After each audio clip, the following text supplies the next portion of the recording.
आपण बघत आहात AKP न्यूज मराठी. आपला आवाज आपली ताकद.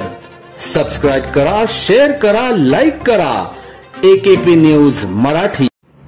मुंबई नाशिक महामार्गावर ठाणे जिल्ह्यातील शहापुरातील गोठेघर जवळ आज 15 जानेवारी रोजी भीषण अपघात घडला आहे.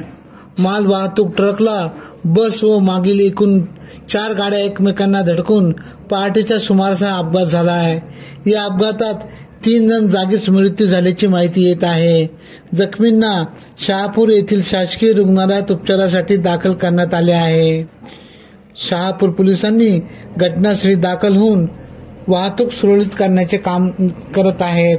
महामार्गावर मोठ्या प्रमाणात वाहतूक कोंडी निर्माण झाली आहे. AKP न्यूज साठी ब्युरो चीफ अनवर खान पठाण, नाशिक.